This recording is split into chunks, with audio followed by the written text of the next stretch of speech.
There's really so much of everything around at the moment, and an awful lot of it's good. Like this is from the Bush Chemists on Conscious Sounds Records. I think it's on Conscious Sounds, not quite sure though. Difficult to work out from all of the artwork. But the LP is called Light Up Your Spliff, and that was Bush Chemist Country. Before that...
This is from the LP from Stearns and Earthworks Records, working in conjunction, called Jive Nation. I'm always hesitant to try and pronounce these things because I know that Kershaw have done it at some stage in the recent past and done it a great deal better. But this is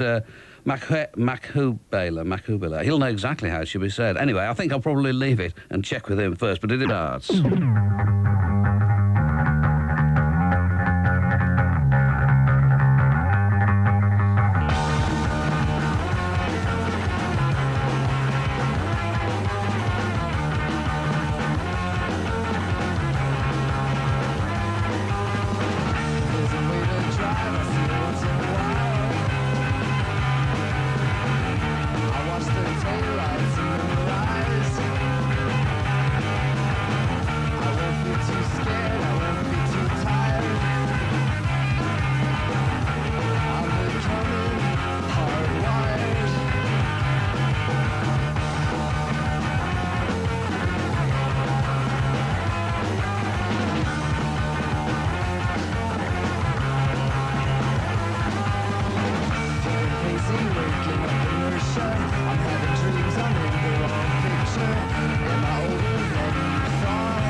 The main reason for playing that, of course, is the sleeve is excellent. There's a photograph of a comic electric ice crusher on the front of it, a device that I've never seen in my life before.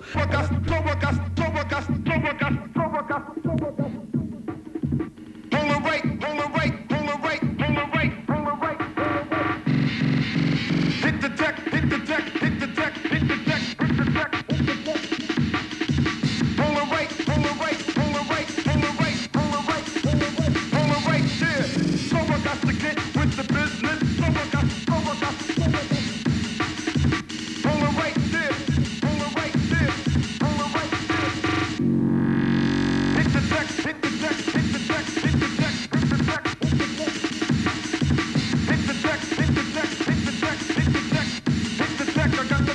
on your neck.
Just the way I like it, this one, I must say. This is Elements of Noise, both spelled with Zs, of course, with MC Det on Sour Records. Hit the Deck is the title of it. You may recall, if you're a regular listener, that a few weeks ago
trailer park.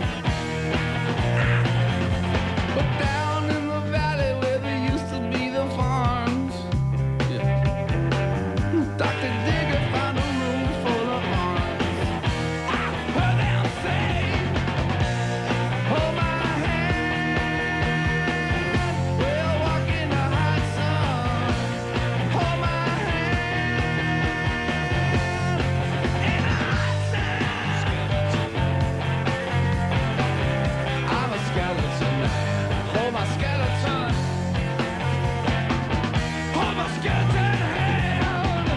I'm a skeleton. I'm a skeleton man. Hold my skeleton. Hold my skeleton hand. I'm a skeleton. I'm a skeleton man. Hold my skeleton. Hold my skeleton hand. I'm a skeleton man. May I have to say, I love that record to the point of imbecility. It's come out tonight on Fierce Panda Records. If they'd just done the chorus once more at the end, I think that would have made me, well, probably too happy, actually, if such a condition is possible. Before that, it was Frank Black and the Catholics in Session, and this is Sapiano and the Party Crashers.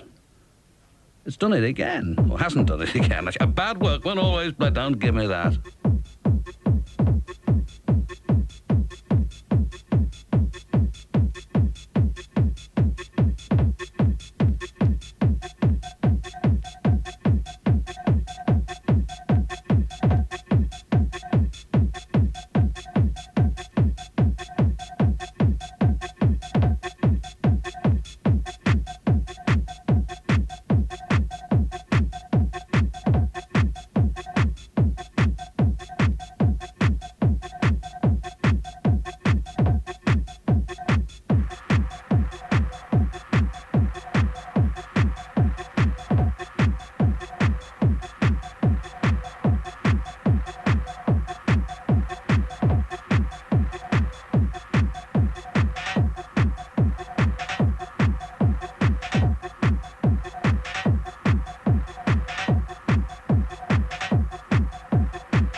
Sapiano and the Party Crashers on Radio 1. This is called Game Show. After the news, fireworks. 97 to 99 FM, Radio 1, Newsbeat. The big guns in the Tory party are pulling out the stops to persuade another backbencher not to quit the party. John Majors agreed to meet Peter Thurnham, who says he may resign because he's fed up with the government. He says falling values in the party and the government's handling of the Scott report have brought him to the brink of becoming an independent MP. A student is feared to have died after falling overboard on a ferry crossing to France. The 19-year-old man's believed to be from the Oxford area. He was with 3 friends on deck when the accident happened. The Five Nations Rugby Union Championships dominated today's sport. Scotland are still on course for the Grand Slam after a narrow win over Wales at Cardiff Arms Park. France had an easy victory over Ireland in Dublin. Hysterical Michael Jackson fans have had their long wait outside his London hotel rewarded with a glimpse of the star. He's gone to rehearsals for Monday's Brits, but paused briefly to greet supporters held back by metal police barriers. Radio 1 Newsbeat, I'm Peter Bowes. Radio 1, more music.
say, man, quit mumbling and talk out loud.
That's Bo Diddley, of course, one of the great records of all time, her mumbling guitar. Preceding that, on Essential Platinum Records, it was a 12-inch by Force & Styles, and that was called Fireworks, and Piss Funk. This is Lil Mo Yin Yang.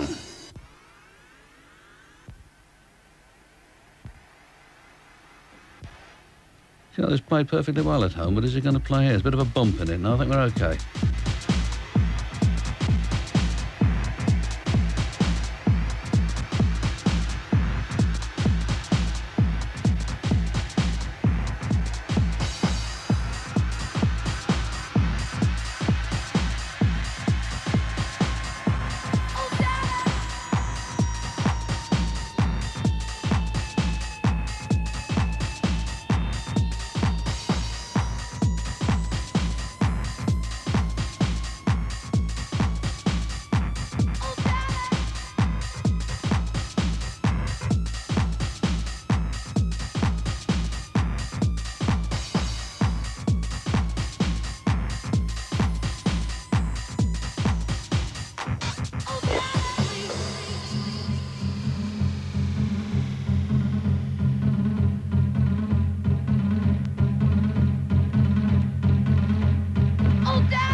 You keep saying you got something for me,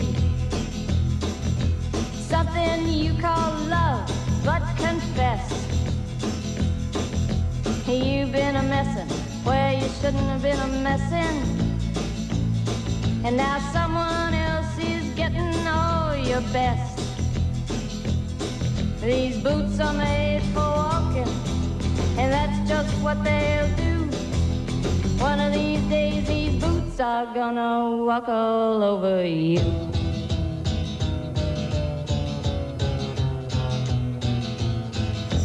Yeah.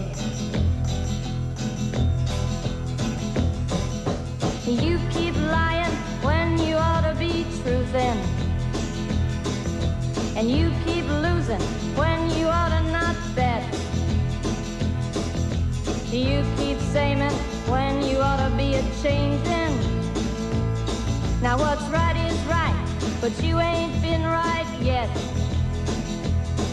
These boots are made for walking, and that's just what they'll do. One of these days these boots are gonna walk all over you.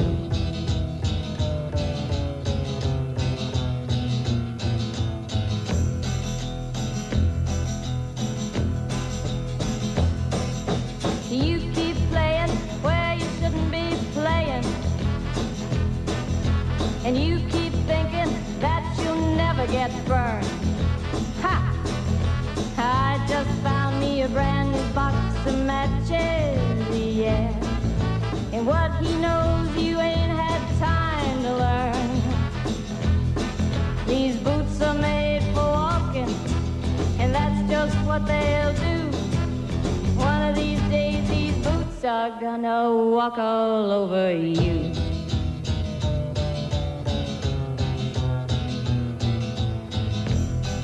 Are you ready, Boots?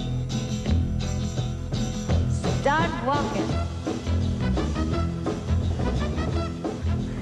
You groover, you. Oh, yeah. That's your meanwhile back at the ski lodge Saint dance, that, isn't it? Does it for you? 60s goddess Nancy Sinatra and his boots made for walking from 1966. Salvage teams have failed in their efforts to refloat the oil tanker Sea Empress aground off Milford Haven. They'd hoped to use tonight's high tide to rescue the vessel. They say they'll try again early tomorrow morning. Our environment correspondent Alex Kirby is there. There are 7 tugs around her, some of them with lines aboard her. There's a salvage crew staying on board overnight, if conditions allow, at any rate. They're going to continue trying to make her more buoyant. I think they're pumping foam into her tanks. The hope is that it might be possible at some stage overnight to try and refloat her, but I think it's more likely they'll wait for the next high tide. Hundreds of passengers who'd been trapped on a cross-channel ferry for 18 hours have landed at Ramsgate. But snow and gale force winds are continuing to bring chaos to many parts of southern and eastern England. Many roads remain closed. Gavin McWhirter from the AA says blizzards are making treacherous conditions even worse. Where the winds blow up, they are bringing at times quite a lot of snow back onto the roads.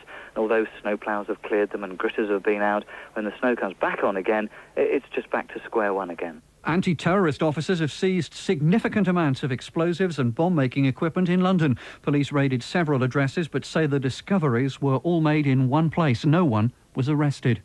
Michael Jackson and Lisa Marie Presley might be divorcing, but it's suggested in the States they'll soon be working together again. TV reports say Jacko's to produce Lisa Marie's first album in the next few months. It may include a duet between them. So far, the couple aren't commenting.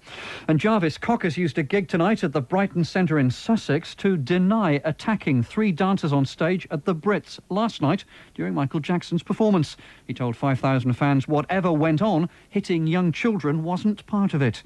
Ford have apologised after the faces of 4 black workers were changed to white in an advertising brochure. The transport unions described the photographic retouching as deeply hurtful.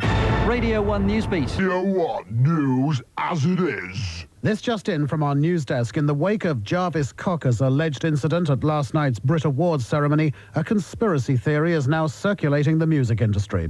The BBC is in possession of startling new audio evidence, which has also been handed over to the police. This tape points the accusing finger at a mysterious second character who's reported to have also taken the stage during Michael Jackson's performance of Earth Song.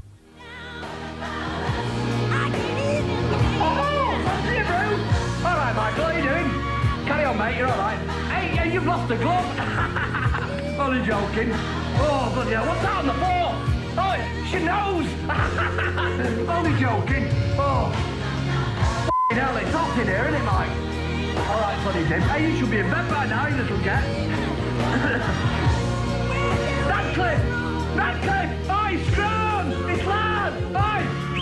All right, mate. Hey, who's the blonde bit you got with you? Hey, give her one for me, will you? Oh, bloody hell. All right, mate, what can I do you for? Oh, get off me! Get off my arm! Get off my arm, you tosser! Get off! I'll see you in court! My dad's a wrestler! The police are appealing to the public for any information leading to the arrest of this miscreant. Please call 0500 110 100 and ask for Bill. The man in question is described as being 6'1", fat, with lank, greasy hair and a big nose. Police are advising the public not to approach this man, as he's known to be extremely stupid. 1F Radio 1 News as it happens. Oh! Fantastic book, which has just come out this month, and in the first, just to give you a taste of what the book's like, in the first chapter, you've got rattlesnakes invading Jerry Lee's bedroom, and his dad going up on the roof and blasting all these rattlesnakes. Right. And the town he lives in floods, so Jerry Lee goes swimming down the high street of the town he's in, and his brother gets killed, and his dad gets put in jail, and then his dad's only allowed out of jail in chains to go and visit his brother's funeral and everything. And this is just like the first chapter. So it sort of paints a picture of why he became the man that he did. And now there are different accounts of his marriages in the book. One say that well, the bloke that wrote it says he got married first at 15 and then again at 17 and again at 21. But Jerry Lee says he got married first at 14 and then at 16 and then at 20. Right. And didn't bother divorcing any of these women. So when he finally did marry his 13-year-old cousin when he was 20, he was still married to the other two women. And women in Jerry Lee's life keep dying in sort of Henry VIII type fashion, and no one's quite sure exactly why. But this might give a clue to how some of the women died, because he's a big gun man. Right. And it's from the book. It says, a business neighbour of Jerry Lee's in Memphis had called the police when he discovered 25 bullet holes in the wall separating his office from Lewis's. It transpired that a firm previously based on the other side of Jerry Lee's office had moved because of bullets coming through the walls, adding that one bullet narrowly missed a female employee's head. This is in Jerry Lee's own word. It said, where would a southern boy be without his pistol? I mean, we'd all have 38 pistols and be shooting the walls out, people crawling under the bullets on their belly and bullets bouncing around everywhere. The whole wall was just shot through. And this is his office. And there'd be 6 squad cars all lined up outside, not knowing what to do. They were too scared to do anything. They checked back with the mayor and checked back with the sheriff, you know. They just didn't know what to do. Should we break in? Should we do this? And they'd say, you know how he is. You'd go in there with Jerry Lee. You'd better be prepared to kill somebody because he'll nail you. And they were right. I would have nailed him. One of them quarterbacks, Roy Dean, he was a big old star, you know. They brought him in there and he had a little cap on his head. I shook hands with him, then I looked up at him and pow, I shot the cap right off his head. He just froze. He didn't know what to think.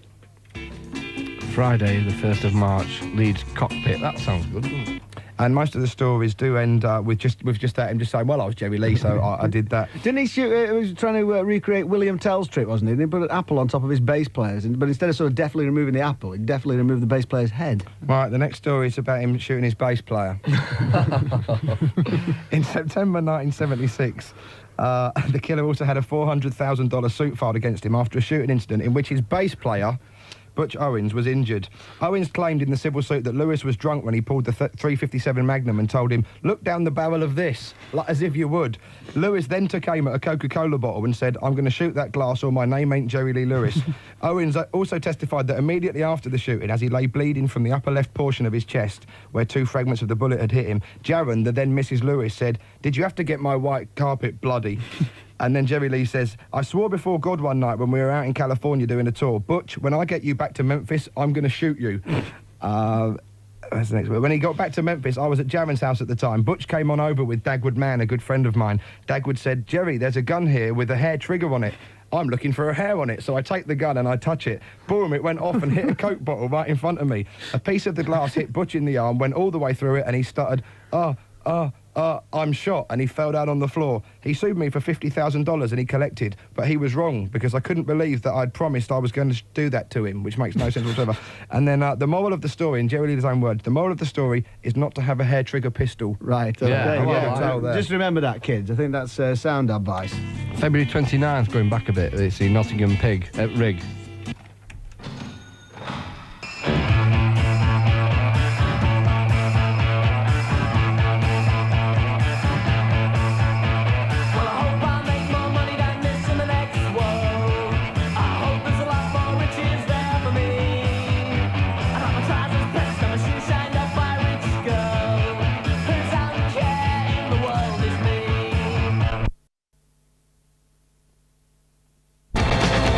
Lead Mill. Right, those were Pop Will Eat Itself from 1987 with Sweet Sweet Pie. 86, the Monkees' debut single, Last Train to Clarksville. It's also on the 1967 debut eponymous album, Larry Lee Lewis. This one takes place a few hours after Jerry Lee's driven his Rolls Royce into a ditch whilst drunk. Yeah. And then he goes to Elvis's house. Now, the most important part of this story, you would imagine, is that he's arrested outside Elvis's house with a gun. But when he tells the story, the most important part seems to be whether the gun was on the floor or the dashboard of his car, which he goes on some length about. So this bloke comes up to him, some friend of his, and says, Jerry, I want to give you something for playing all these benefit shows. And he gave me this pistol. It was a 38 Derringer pistol, a nickel-plated, beautiful pistol. And I took it and I laid it up on the dashboard. And he said, no, put it in your glove compartment and it's not against the law. So I put it in my glove compartment. And he said, no, I'm wrong. You put it on your dashboard. I said, well, make up your mind, man. I think he was drunk too. So I took it and I put it on the dashboard and I went down to Elvis's house and I was really loaded. I ain't going to lie about that. He had just put a new man on the gate and I whipped in that Lincoln limousine of mine. And I swear that the front of that limousine was like it was 3 miles long, and I hit the gate and it went like this. It was like Elvis was doing a show and the guy comes over and says, who are you? I said, I'm Jerry Lee. I'm supposed to be here to meet Elvis. He said, what are you doing with that pistol on your dashboard? And by this time it had finally fell off on the floor. So why the bloke says, what's hardly it doing surprising, is it? on your dashboard when he's on the floor? He said, did you come here to shoot Elvis? I said, well, what would I be here for if I didn't come to shoot him? The next thing I knew, there were 6 squad cars around me and they took me to jail. And it was funny. I couldn't believe anyone could be that stupid or that envious of what was going on. I am what I am. I do what I do. I play my piano. I sing my songs. If Elvis don't like it or he didn't like it, I do what I do and I'm the best at what I do. March the 9th, Essex University. The other thing is a story I remember about Jerry Lee Lewis was because it was Chuck Berry, and Chuck Berry's dad threatened to shoot him because it took Jerry Lee's dad. Have you heard that one? Where he's, the next story I'm about to do is... oh, is it? The trouble really started when Elmo Lewis, which is Jerry Lee's dad, took exception to seeing Chuck Berry with a white girl. Elmo insisted on being on stage during the Boston show, and at one point he pulled a gun on Chuck Berry. Meanwhile, Berry was holding a knife at Jerry Lee's neck. Just an average Blue Tones gig, I'd imagine. The police were called and formed a barricade. Alan Freed, the presenter, pleaded with the police to let the show go on. Then Freed appealed to the crowd. We're not going to let them get away with this. The crowd roared their support, whereupon Freed was arrested for inciting a riot and spent the next 3 days in jail. The tour was cancelled and Freed was dropped by the rock and roll radio station WINS. And then in Jerry Lee's own words, he says, Chuck and my daddy kept mumbling and looking for a fight. I don't know exactly what was said, but he ran after Chuck for 2 or 3 blocks and me and Alan Freed were running behind him. And Daddy was saying, you know what we do with cats like you down in Faraday? We chop the heads off them and throw them in a boot hole, which whatever that is. It got blown out of proportion is the next sentence. Like that is in proportion apparently. But I believe he would have done it if he'd caught him. We came downstairs next morning and there sat Chuck and Daddy having breakfast, no problem at all. Oh, so that's the story. So happy ending, isn't it? A lovely happy ending. Cardiff University tour. Fish and guests smell in 3 days unless they are of the finest quality. I think if you're inviting people to a party, that is worth bearing in mind. I think that's supposed to be funny. There's proper horoscopes there printed out, you see. Really what you want is the pygmy to run away with a rotten fish and you're laughing. You'd be sorted, wouldn't you, both ways then, indeed. Therapy. Reading once again from, what's he reading from? Some Gubbins. Some Gubbins, that's the one. What's he reading from? I don't know. I've just forgot what he's reading from. What is he reading from? Winnie the Pooh. Winnie the Pooh. Winnie the Pooh. I knew that. Right, yeah. OK, here he goes.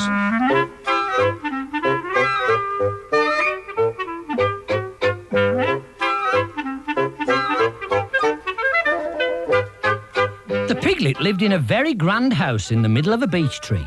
Next to his house was a piece of broken board which had "Trespassers were" on it. When Christopher Robin asked the piglet what it meant, he said it was his grandfather's name and had been in the family for a long time. Christopher Robin said you couldn't be called trespassers were. And Piglet said, yes, you could, because his grandfather was. And it was short for trespassers will, which was short for trespassers William. And his grandfather had 2 names in case he lost one. Trespassers after an uncle and William after trespassers. I've got 2 names, said Christopher Robin carelessly. Well, there you are. That proves it, said Piglet.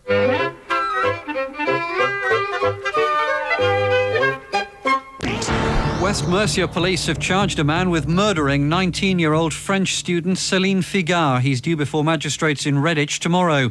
Céline's body was found in a lay-by near Worcester on December the 29th, 10 days after she was seen accepting a lift from a lorry driver at a motorway service station. Salvage teams have failed in their efforts to refloat the oil tanker Sea Empress aground off Milford Haven. They had hoped to use tonight's high tide to rescue the vessel. They'll try again early tomorrow morning. The shipping minister, Viscount Goshen, says it's vital they succeed. It's very clear that if the vessel stays where it is and if we don't enact this plan, that it is inevitable that the vessel will break up. The question is how long. Hundreds of passengers who'd been trapped on a cross-channel ferry for 18 hours have landed at the Kent port of Ramsgate. But snow and gale force winds are continuing to bring chaos to many parts of southern and eastern England. Many roads remain closed. Anti-terrorist officers have seized significant amounts of explosives and bomb-making equipment in London. No one was arrested.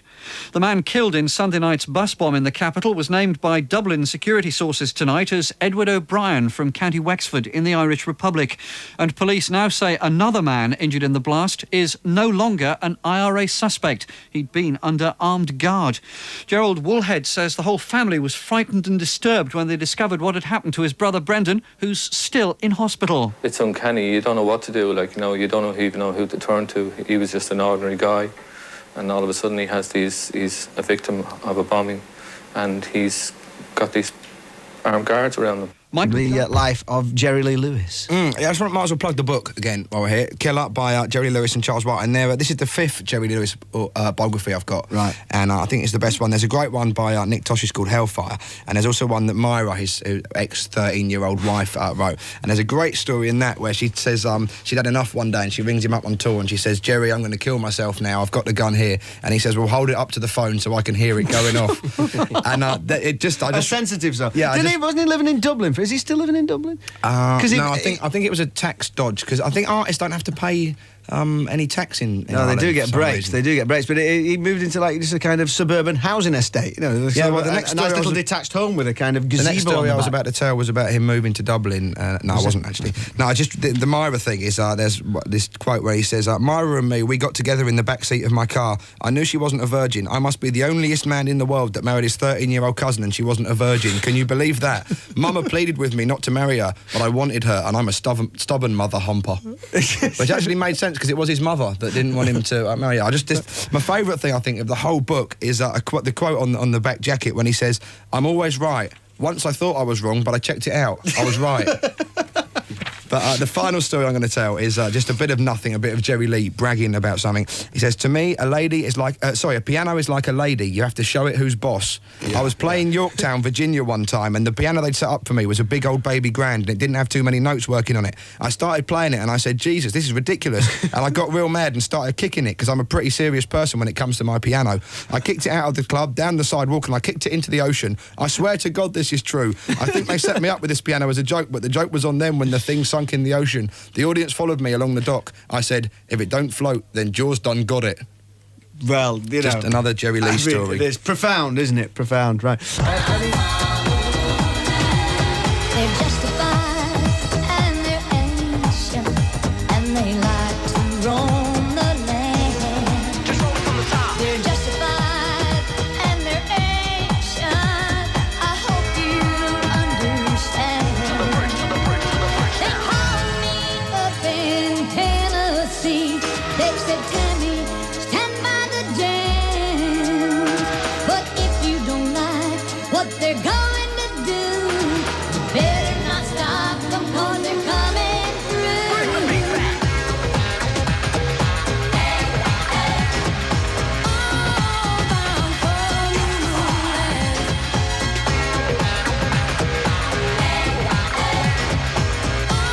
All bound for the moonland.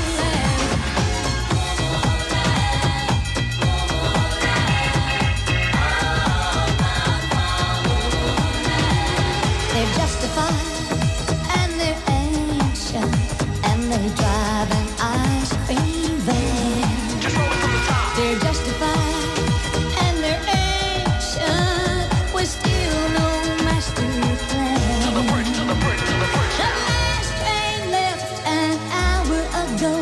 They were singing all aboard, all bound for Moo Land. Then someone started screaming, turn up the strobe. All bound for Moo Land.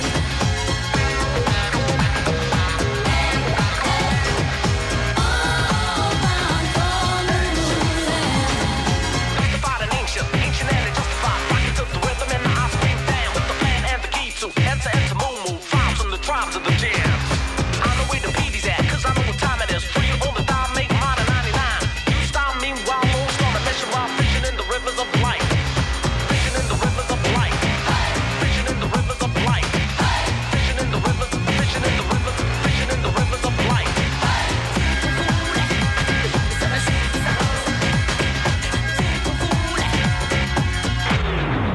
Bring the beat back.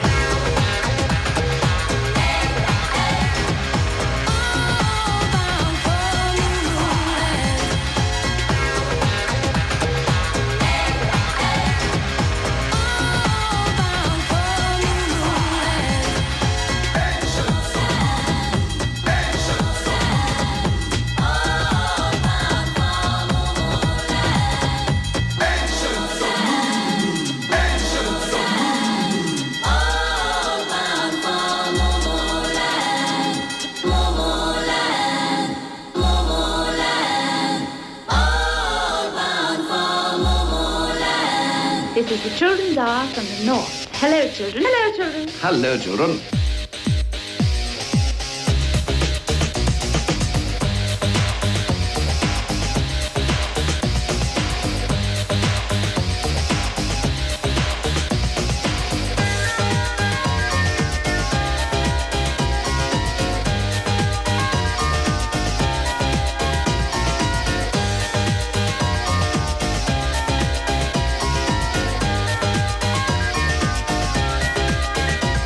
What is it in the nature of man that makes us hate and cheat and steal and kill?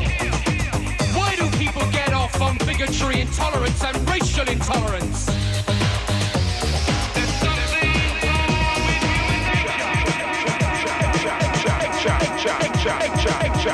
Let the carnival begin. Every pleasure, every sin. Let the carnival begin. Every pleasure, every sin. Huddled by the restaurant windows, watching how the other half lives. All over the world, They put their hands in their pockets. it relieves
Human Nature from 91 from the Emotional Hooligan album by Bristol Scaffolder, who was part of Adrian Sherwood's On You Sound posse, Gary Clayle. I met Adrian Sherwood and it was nice. I met him. It's an interesting showbiz anecdote, that, isn't it? I met him. And before, I'm not interested in your He's opinion. nice. Yeah, he was. KLF before that, Justified and Ancient, again from 91, Bill Drummond and Jimmy Corty with the First Lady of Country, Tammy Wynette. Met Tammy Wynette. You haven't?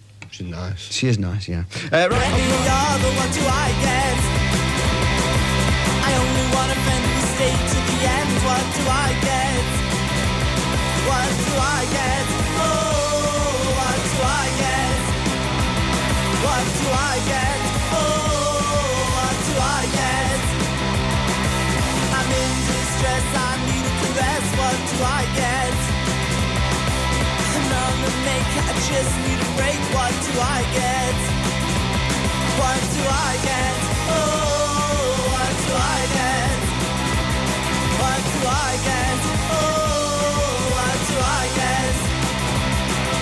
I only get sleepless nights alone here in my haunted bed. The interest in the time I tried. I wish that only happened to me instead. What do I get? Oh, what do I get? What do I get?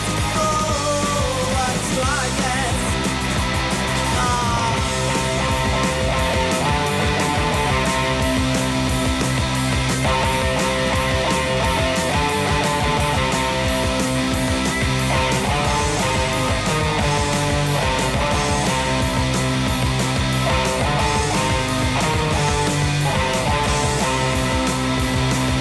I only get sleepless nights alone in my haunted bed.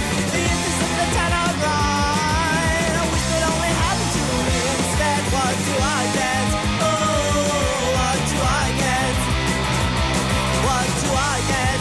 Oh, what do I get? I just wanna love like any other. What do I get? I only wanna fall in love to the end. What do I get? What do I get? Oh, what do I get? What do I get? Oh, what do I get? Well, let me tell you now. What do I get? What do I get? What do I get? No love. What do I get? No sleep at night. What do I get? Nothing that's nice. What do I get? Nothing at all, at all, at all, at all, at all, at all, at all. 'Cause I don't get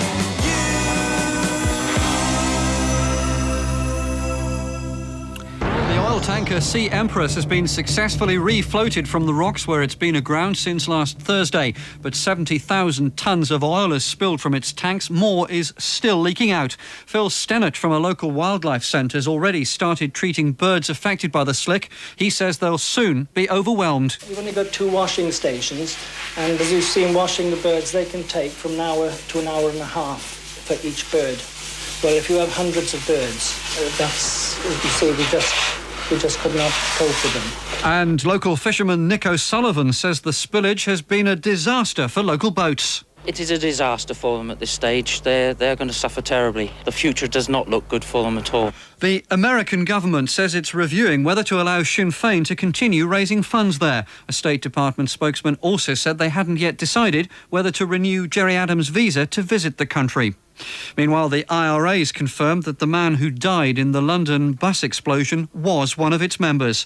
Earlier, Edward O'Brien's parents issued a statement through their lawyer, Michael Cullen, condemning the terrorists. The O'Brien family unreservedly condemn all paramilitary organisations and wish to have nothing to do with such organisations.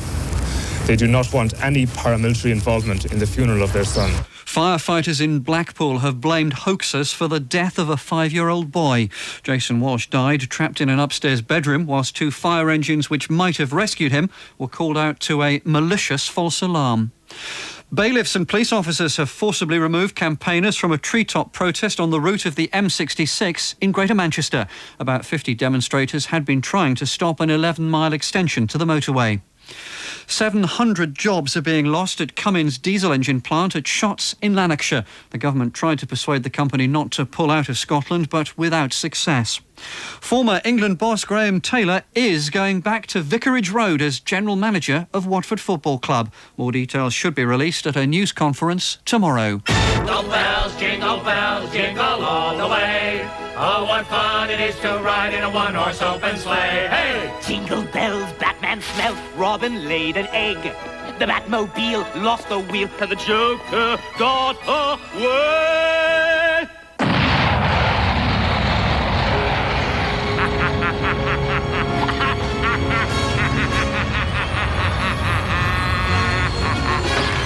Crashing through the roof in a one-horse open tree. Busting out I go, laughing all the way.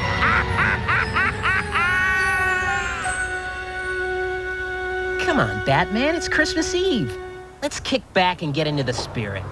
The Joker's escaped from Arkham Asylum, Robin. And you really think he's gonna make his move on Christmas Eve? Even scum spend the holidays with their families. He has no family. Okay, I'll make a deal with you. If we go out on patrol and Gotham is quiet with no sign of the Joker, we come back here, have Christmas dinner, and watch It's a Wonderful Life. You know, I've never seen that. I could never get past the title. It's a deal then? Deal. Because let's face it, we know loads. Yeah. And it's only fair to share the information that we have with... public service. Absolutely. Public service broadcasting. Great British music all week on the... And, right, now then, so what we're doing tonight is... The Clash Story!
The Clash Story! It was around 1976 and things were happening in the pubs and clubs around London, which is down south. Yes, pub rock was really good and stuff, and there was this band called the 101 Dalmatianers, and the singer was a plummy gob public schoolboy git called David Mellor. No, lad, I think you'll find that was John Mellor. No, it was John Mellor Coogankamp, that's right. That's the guy. Yeah. Anyway, this John Mellor Coogankamp was the son of a diplomat and was dead posh. But on the other side of town, Mick Jones, Brian James, Tony James and Sid James were in an agit pop cum would very soon be punk combo called the London DHSS. But they were crap, so they spilt up. One day Mick was in the King's Road in London and he jumped into John Mellor Coogankamp. Oh, mate, how's it going? Michael, how the bloody hell are you? Oh, great, mate. I'm a punk rotter now. Fancy joining me new band, The Clash? Sounds a hoot, old bean. Mind you, me old mucker, if you want to join my band, then that f***ing boncy voice will have to go. Okie dokie, let me have a bash at your kind of dialect, eh, old bean? Here goes. All right, me. Politics are bastards! Oi, chim-chimmery, chim-chimmery, chim-chim-chiroo! That okay? You're in, and you'll need a new name. And then he was Joseph Plectrum for a bit, wasn't he? Yeah. Then he was Joseph and his amazing Technicolor fatigue combat pants for a week or two. Yeah, then he was Sid Penis Face, wasn't he, for about 3 days? Yeah, he didn't like that, so he settled on Joe Strummer. And they did a record, Why Fry It? A tirade against the Scottish tradition of deep frying pizzas and pies. Nino, Nino, Nino, Nino. 1, 2, 3, 4. Why fry it? You shouldn't try it. Why fry it? Leave it alone. Why fry it? You shouldn't try it. Why fry it? Leave it alone. You want a pizza in Scotland? Well, a bug of those blooming fry it. And here comes that swimming in Greece, and I can't bring myself to try it. Even the pies, they fry them too. And nobody wants to hear the tale. Why fry it? You shouldn't try it. Why fry it? Leave it alone. Why fry it? You shouldn't try it. Why fry it? Leave it alone. Classic record, that. Oh, it was, you're right, lad. Anyway, once the Clash had laid their political cards on the table, they were welcomed into the spiky punk movement and did tours with the enfant terrible of the Blank Generation, the Boomtown Rats and Splodgenous Abounds. They did, and they also did a great record about how boring America was. That's right, and using all their barbed, caustic, razor-sharp political nous, they called it I'm Very Bored with the USA. Full I'm so bored with the USA. I'm so bored with the USA. Yeah, I'm so bored with the USA. Yes, I'm so bored with the USA. Oh, it was so clever, that, but it was a bit boring, wasn't it, lad? Flipping heck, yeah. But then they wrote a great song about how terrible all the dinosaurs and rock were and how they should, like, just retire gracefully. You know, like the Beatles and the Stones and the Who. It was a classic 1977. Oh, it's 1977. 66 years after 911. Now Elvis Beatles on the Rolling Stones on the Who in 1977. 1977. That's the book back, that.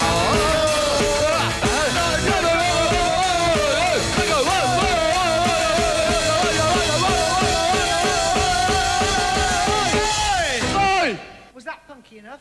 Then they were offered the chance to go, they were offered the chance to go to America and do some concerts with the Who. Yeah, right, so they turned that down. Yeah. Well, they didn't, actually, because it was a very good offer, so you can't blame them. So they went to America with the Who. Yeah. Anyway, then they got back from America, and the drummer, chop her head off, got arrested for feeding pigeons. Well, I think it was shooting pigeons, actually. Right. And then Dick Jones left and formed Big Audio Dolomite. Yeah, and Joe Strummer became Joe McStrummer, and he went all Irish and stuff, and he joined Pogue Mahone. Kiss my arse. No, it's true. No, that's what Pogue Mahone... Oh, never mind, lad. Anyway, 3 of them left, which just left the bass player, didn't it? Yeah, Paul Simon. Paul Simon on. Yeah, and then they split up, didn't they? Yeah, they just split up. The Clash! It's a shame, that, isn't it? I think that's... Let's have a look. It's not got a bogey on it, has probably half a pizza on the other side. I'll tell you what, I'll do... Because we're doing fantastic Great British music, Doofer. Great British music. We'll have the new one from the Cocktail Twins, and we'll see if we can get London Calling to work after that, shall we? Think that's a good idea? Yeah, go with it.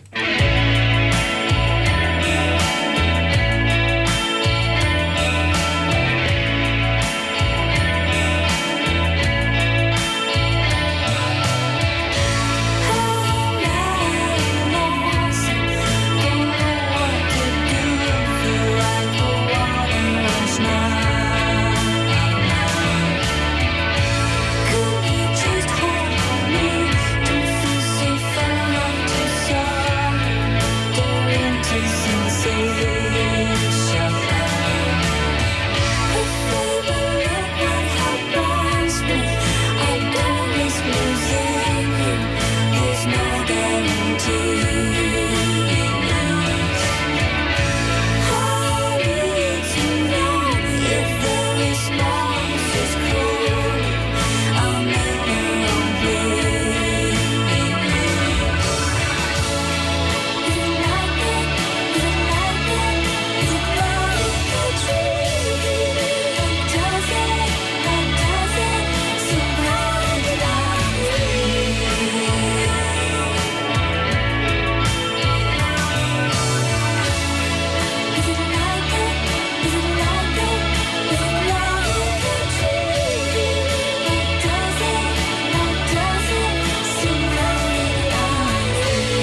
London Calling, the title track of the 1979 third album, still regarded by many as their masterpiece. I'm a first album myself, but hey, who cares? I like the last album. Right, okay then. Kim, any opinion? Pass. Okay. Right, round table for the 90s. Who was it who coined that? Right. Our guest reader all this week is Sir Norbert of Holder, the erstwhile lead singer of Slade, and he's reading from Winnie the Pooh.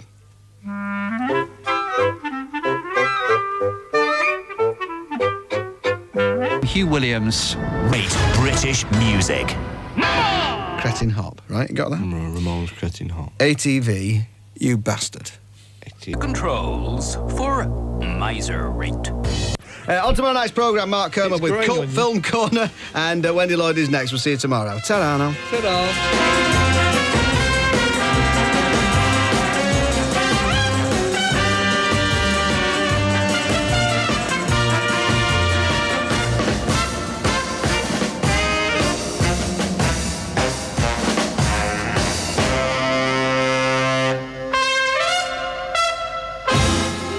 Radcliffe, missing you already.